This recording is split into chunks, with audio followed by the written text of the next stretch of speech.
Et le premier, vous vous en doutez, c'est l'école.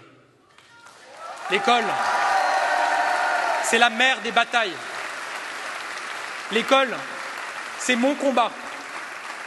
C'est le défi que je porte depuis toujours et que je veux continuer à porter avec vous. Parce que tout commence à l'école, tout commence par l'école. Elle est la condition de la liberté, celle de choisir son destin, de s'élever dans la société. Elle est la condition de l'égalité, en offrant à chacun les mêmes chances, en permettant à chacun de s'illustrer par son talent. Elle est la condition de la fraternité, en apprenant à respecter l'autre, à écouter l'autre, à susciter la controverse, à aimer le débat et la controverse, à faire vivre les valeurs de la République. Elle est la condition de l'avenir parce que c'est l'école qui nous permettra de former les ingénieurs, les ouvriers, les techniciens, les chercheurs, les entrepreneurs qui feront le monde de demain, qui nous permettra de peser vraiment face à la Chine, face aux États-Unis. Mes amis, quand l'école recule, ce sont toujours les mêmes qui payent. Les enfants des classes moyennes et populaires, ceux qui n'ont que l'école pour s'élever. Je veux une école qui élève, une école qui transmet, une école qui protège, une école qui élève, c'est une école qui rétablit l'exigence du niveau. Je le dis ici, l'exigence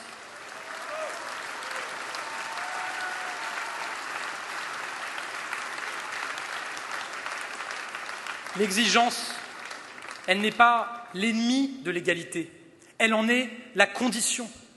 Quand on accepte que le niveau baisse, on n'aide pas les enfants, on les condamne et on les abandonne. Quand on renonce au savoir, on ne libère pas les élèves, on les prive de leur avenir.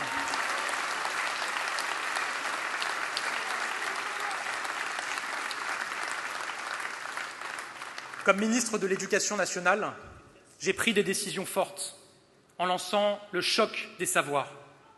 Et comme président de la République, l'une de mes premières décisions sera de rétablir les mesures qui sont passées à la trappe depuis la dissolution et qui privent nos élèves de chance pour l'avenir.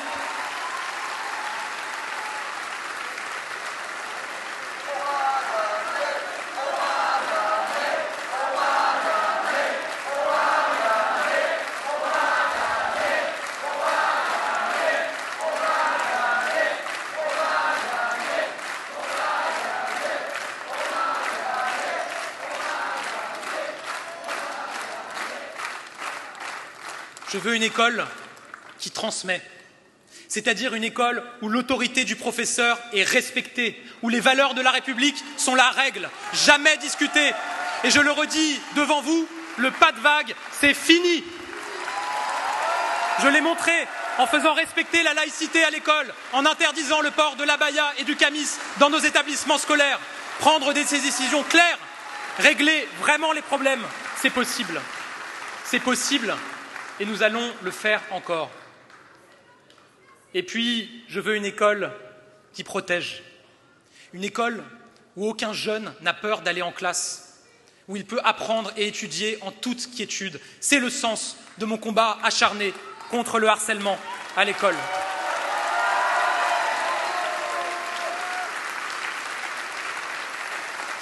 J'ai vu le harcèlement broyer trop de vies.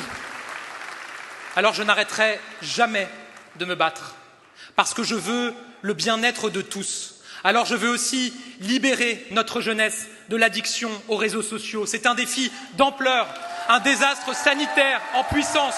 Et oui, nous irons au bout de leur interdiction pour les moins de 15 ans, pour les protéger.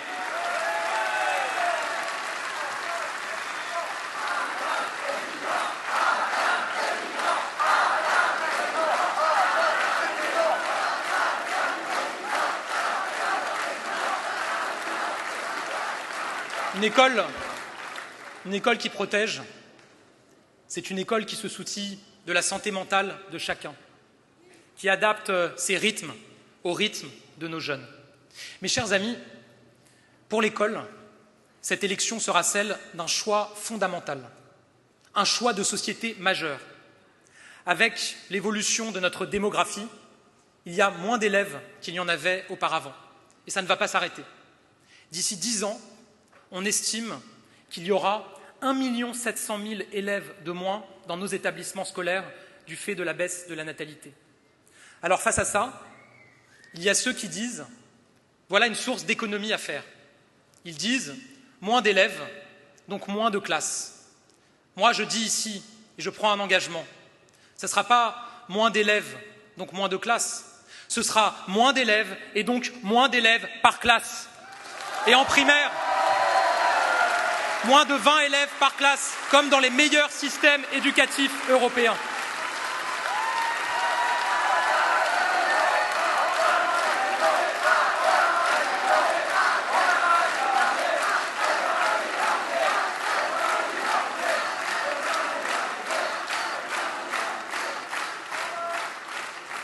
Et je prends un autre engagement.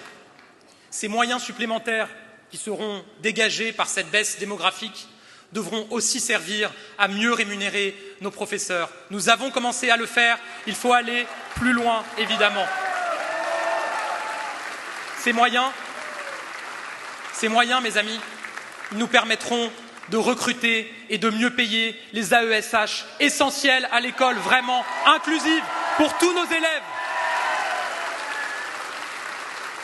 Alors, pour résumer, les économies sur les dépenses de fonctionnement aujourd'hui, oui. Les économies sur le dos de nos enfants, sur le dos de notre avenir, c'est fini.